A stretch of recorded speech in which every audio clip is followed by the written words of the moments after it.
Welcome to the coffee house where we talk board games, miniatures, and painting them, not necessarily in that order. If any of those things interest you and you're not already, please consider hitting that subscription button down below and ringing that bell so you don't miss any of our content. We post weekly on here, as well as try to do our best to live stream twice a week. Wouldn't want you to miss anything like that. Today we're going to take a look at Metal Gear Solid. Let's get into it.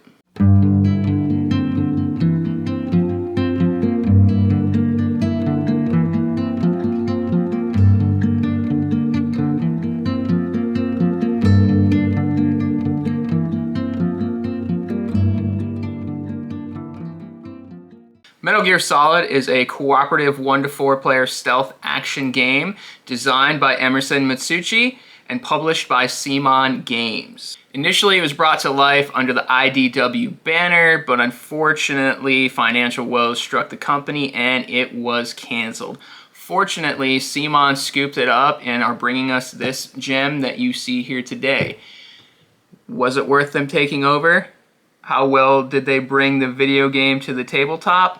Let's take a look. The game is split up into 2 stage types, sneaking stages and boss stages. Regardless of the stage type, you're going to set up the board per the instructions in the campaign book, from the board and enemy layout down to as many player characters and which ones are allowed for the mission. From there, each round is structured with a player phase and enemy phase. During the player phase, you're going to assign action tokens to the actions on your player board. Things like sneaking, attacking, interacting, or focusing, which allow you to refresh focus tokens, which are the items that help you perform extra actions or mitigate dice.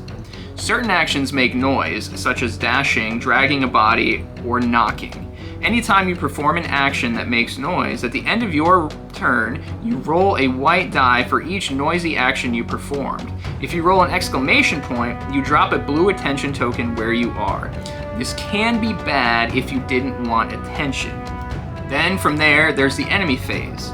If it's a sneaking stage, you draw a guard action card. This is a deck that you build at the start of the mission with a predetermined amount of blue cards on top and red cards on bottom. This not only determines guard behavior, but also acts as the game timer, because shuffled in the red cards is a game over. You resolve the guard actions from top to bottom. Sometimes they'll radio in backup, or unconscious guards will start to wake up. Then, if there's cameras in the mission, it'll have you adjust their facing as indicated by the 2 different colors. Use this to your advantage to pass by cameras undetected. After this, you activate all guards in active zones from top to bottom, left to right. How they move is based on where they are and which mode they're in. If you're being a noisy bastard and got caught, so your attention marker is red, they're going to rush you. If you've made noise but are out of sight, or they see a body, they're in investigation mode and will move to the sound or body in their line of sight. I should mention, only the closest guard behaves this way. If they are in neither alert nor investigation mode, they're patrolling and will move in a straight line. If they end movement with no movement points left on one of these directional spaces, they'll orient in that direction on the card. Got it? Good. That's primarily how a sneaking stage plays out. Now, let's take a look at the boss phase. Boss stages are where things get shaken up a bit. Each boss has its own board with behaviors and a deck of cards that controls them. During setup, you'll take the indicated boss reference card and cover up a portion of your board, often with new actions you can perform unique to the fight. From here, you alternate player turns, then draw a boss card and resolve it. Once their deck is depleted, you don't shuffle it. Rather, you simply flip it back over in the same order, allowing you sharp-minded folk to memorize the pattern. The game comes with 14 campaign missions and 6 VR missions, giving ample bang for your buck. So, does it work? So, does it work? How well did they do? Largely, I'm gonna say yes, it does work. They did a really good job here. Some of the pros are definitely the production. It is off the charts. The miniatures are fantastic. The cardboard feels nice and thick. Overall, you really can never go wrong with the CMON production, so they get high marks across the board for the production. Another thing that they have going for it is that they did not use their typical CMON in-house designers. This, as I said earlier, was designed by Emerson Matsuuchi, and I really think that benefits the game greatly. It's a really tight, smart design, probably the best stealth experience I've had in board gaming.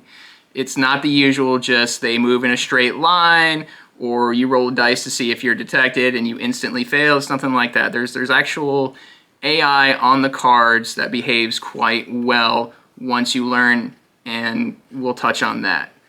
The way the boss stages break up the action is fantastic, and even though they're a little gimmicky, they're a lot of fun. They're also really tightly designed. They change up the gameplay in a way that really works and makes things fresh, but it doesn't break your brain in trying to learn these brand new mechanics that make no sense that you've never seen before. They just simply change things around a bit, and the way they do it is fantastic. These are some of the best boss fights that I've experienced in a game. Really enjoy the way they work. I enjoy the new mechanics that they introduce. All around, it's a win for me. When you can do things like throw grenades, and you use 2 dice, and for 1 die, you're going to move the grenade in one direction, and then you're going to use the other die to move the grenade in another direction. That's fantastic. It's so much fun. It's so simple, but I haven't seen it done before, and it works. It really captures the theme of that tank fight from the video game, so I really appreciate that. So the boss fights are definitely a highlight for me. Some of the cons and things that I can see people not liking, definitely the campaign structure. So this is both to its praise and its detriment. It follows the campaign and the story of the video game almost to a T. The problem with that is, in doing so, a lot of the campaign is gated off for more than 2 players. So the first 2 missions are 1 player only, you can only be Snake. Then you introduce a second player who can be Meryl, and then it progresses from there on and on and on and on and on. Now, if you have a group of 4, this makes the campaign a huge pain in the ass to get through. Now, on the one hand, I can see you saying, okay, well, you just have multiple people control the same character. Nobody likes doing that. So, you know, I've got to ding it for that. In addition to that is the VR missions themselves. So this is the primary way for you to experience multiplayer. They all play at 4 players. However, they are so incredibly hard that you can't really touch them effectively until you get through like 9 or 10 missions of the campaign. Because as you play through the campaign, you unlock equipment cards to help you complete your missions. Without proper equipment, these VR missions are next to impossible. So once again, you're gatekeeping the multiplayer aspect, the cooperative aspect behind the campaign structure. Another ding that I could give it is the alert dice themselves. They can be frustrating. Yes, there's mitigation, but sometimes you just roll bad and there's nothing you can do about it. And getting caught because of a bad dice roll doesn't feel good. In addition to that, the last thing that I'll touch on that is a minor gripe, but also a praise, is the way the guards behave in general. The rulebook tries to be as clear as possible, and the cards try to be as clear as possible, but it can be really frustrating while you're trying to learn exactly which guard behaves when and why. And oftentimes, especially in the early stages, you're going to be moving these guards around based on their cards and behavior, and you're not really going to be sure if you're doing it correctly. So that can be a little frustrating. So overall, I do have to give Metal Gear Solid a solid recommendation. It is really enjoyable. I've enjoyed my time with it. I haven't played through the entire campaign, but what I've seen between the sneaking missions and the boss fight, it's been great fun. I prefer the boss fights more than I prefer the sneaking stages, but that's just personal taste. In addition to that, something I didn't touch on is the VR missions are cool in that you can actually integrate the bosses into the VR missions.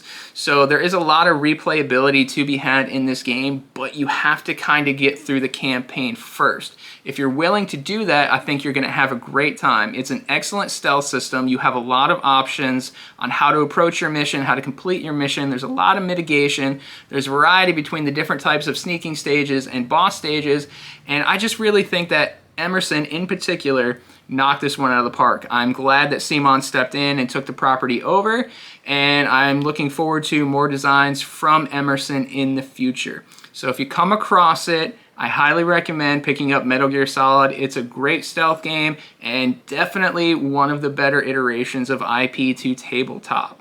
So that's going to do it for this video. Thank you so much for watching. I seriously appreciate it. If you could leave a like, comment down below, it seriously helps me grow this channel so I can continue making content for you guys. Have you played Metal Gear Solid? If you have, what are your thoughts? Comment down below. Let's talk about it. What do you like? What do you dislike? Other than that, guys, thank you again so much for watching, and we will see you on the next one.